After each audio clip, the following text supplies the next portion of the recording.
Ceci est l'incarnation du marketing mensonger.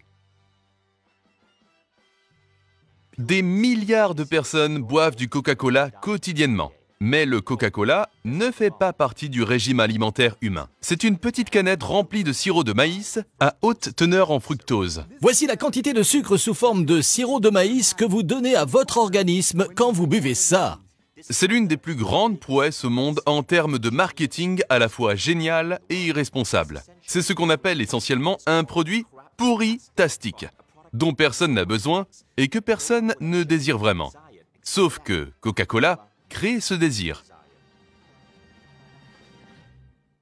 Quel bienfait le Coca-Cola apporte-t-il physiquement? Voici James Quincey, PDG de Coca-Cola, en train de se faire cuisiner par le journaliste Jeremy Paxman. Comme le dit la présentation, ça contient du sucre. C'est de l'énergie. Est-ce une nécessité absolue? Non, ça ne l'est pas. Le sucre est une drogue. D'après l'OMS, un adulte normal ne devrait pas consommer plus de 25 grammes de sucre par jour. Rien qu'une canette de Coca-Cola en contient déjà plus. Et aujourd'hui, grâce à la science, nous savons que le sucre est plus addictif que la cocaïne. Il est profondément nocif pour le corps, mène à l'obésité et au diabète, mais aussi a un impact négatif sur les niveaux d'énergie et influence la réflexion en affectant la mémoire et la productivité au travail. En quantité excessive, le sucre est l'une des substances les plus dangereuses pour le corps. Regardez ça. 23 sachets de sucre dans ce seul récipient. C'est l'équivalent de presque 70 grammes de sucre. 44 sachets de sucre dans celui-ci. 44. Ça fait 140 grammes de sucre. D'après l'OMS, c'est la quantité raisonnable de sucre pour une semaine. Mais vous pourriez la consommer dans le temps nécessaire pour regarder un film.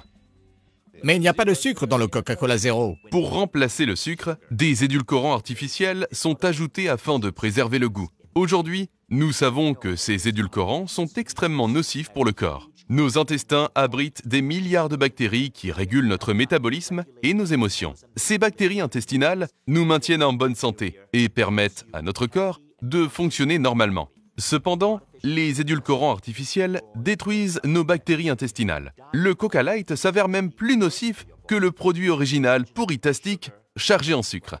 Reconnaissez-vous votre rôle dans l'épidémie d'obésité? En tant que contributeur de calories au régime alimentaire britannique, bien sûr, nous le devons. Contre l'obésité. Il y a 30 ans, nous avons créé en Europe Coca-Cola Light, notre première boisson pétillante, sans sucre et sans calories. Parlons des calories. Entre 200 calories de brocoli et 200 calories de Coca-Cola, quelles sont les meilleures?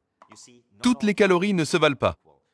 L'argument des calories est utilisé pour vous mentir sur le fait que le Coca-Cola est une substance dangereuse.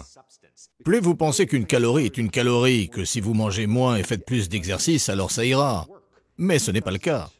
Nestlé le fait. Coca-Cola aussi.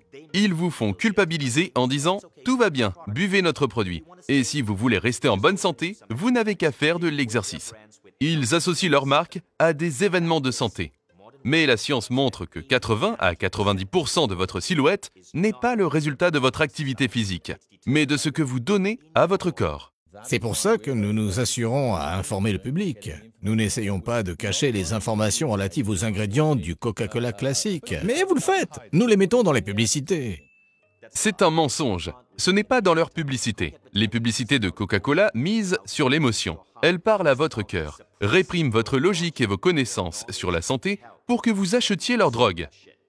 Les moindres détails de Coca-Cola ont été étudiés pour vous séduire et vous laver le cerveau, de l'effervescence en ouvrant une canette jusqu'au son produit quand vous le versez dans un verre, en passant par les couleurs de l'emballage. Coca-Cola utilise sciemment la cause marketing et joue sur les émotions pour masquer le fait qu'ils ont réussi à laver le cerveau de millions de personnes afin qu'elles consomment volontairement une substance dangereuse. D'ailleurs, le PDG de Coca-Cola, Roberto Goizueta, a dit à son personnel « Nous ne nous battons pas contre les autres colas.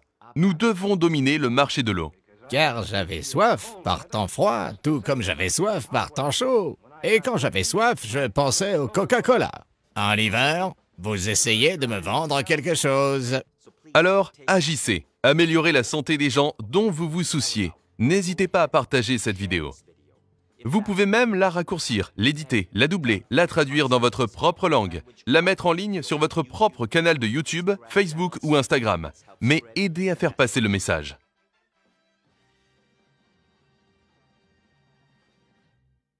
Merci d'avoir regardé cette vidéo. Si vous l'avez aimé, cliquez sur le bouton s'abonner et vous recevrez ma prochaine vidéo dans une semaine.